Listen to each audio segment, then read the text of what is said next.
Hey everyone, it's Branoc from Team Vault, and today I'm going to be recording a video with modern Bant Company. I'll get to the Bant bit later because the main deck is entirely green and white in our current iteration, and the deck is primarily built around utilising the well-known Devoted Druid and Vizier Remedies combo to make infinite mana, because when you try to put a -1/-1 counter on the Devoted Druid, Vizier tells you not to, but it still untaps, and that lets you make infinite green mana. What you usually do with this is use Duskwatch Recruiter to speed through your deck, 3 mana, look for the top 3 cards, pick a creature, and that will eventually find you Walking Ballista, which will then, with an investment of 40 mana, deal 20 damage to your opponent. And that is facilitated all through the sort of standard green collected company Chord of Calling engine that works so well in creature decks like this. It's powered out by some mana dorks in Noble Hierarch and Birds of Paradise, which is the best mana dorks, basically full stop. Sadly, neither of them have creature type elf, but we'll ignore that for now. And then a handful of sort of fair or somewhat interactive creatures. The main one being Knight of the Reliquary, which can get very, very large and also helps find utility lands, which I'll get to in a moment. Tireless Tracker, which can also grow very large and draw us extra cards. Eternal Witness, which can regrow our Walking Ballista if we have to use it as removal, or just generally find another piece of the combo or pick up a collected company. Fairgrounds Warden as a bit of creature interaction in our main deck.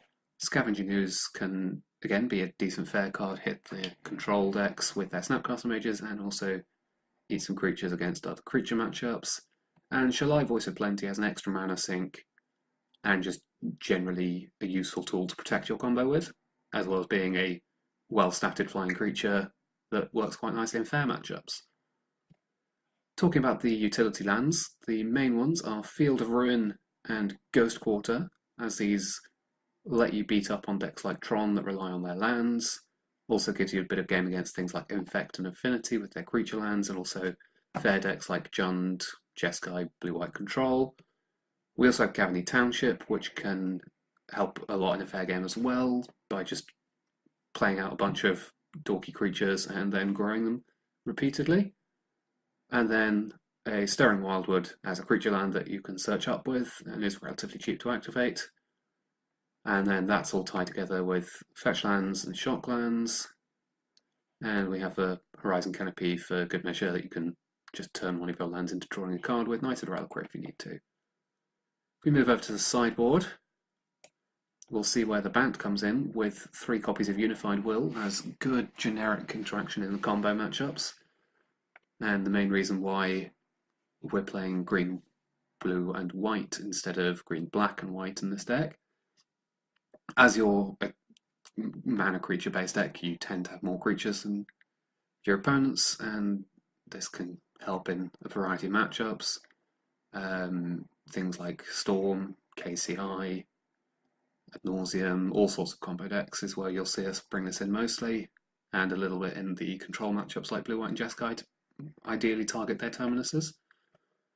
We also have some really quite powerful Hateful Enchantments, Rest in Peace for the graveyard decks, and Hardened Scales Affinity, Stony Silence for KCI Affinity, all those sorts of deals. Worship for decks that aren't going to have enchantment destruction against us and no way to circumvent its ability, like so removal like matchups. Worship's very powerful, as well as matchups where they just can't beat a board of creatures generally. We also have Path to Exile as interaction for when we need it. Excellent Rebecca Gay art. We have another Scavenging Ooze for the creature matchups, Kasadi Pride Mage for the artifacts, Kataki also for artifact decks, and Eidolon Rhetoric for the combo decks. And of course all of these bullet creatures can be found by your Chord of Callings and collected companies.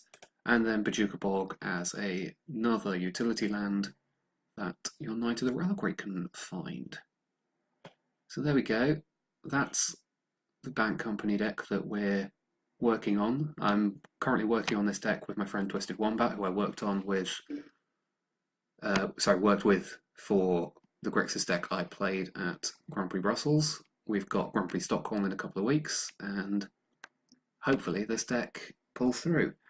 The main reason I actually got here was because I've been testing green-white elves a lot with the Devoted Druid Vizier combo. Started thinking about putting Unified Will in the sideboard of that deck, and mentioned this to Twisted Wombat, and he said, why don't you just play Bant Company? So here we are, we've been giving it a go, and I've been liking it so far.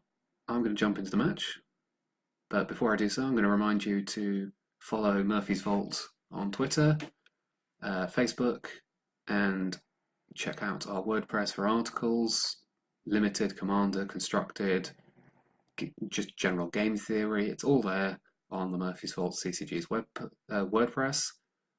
And you can also follow me at Arcanite2805 on Twitter, where I generally post tournament reports and just general updates on Magic. So there we go, and join me for match 1 in a moment.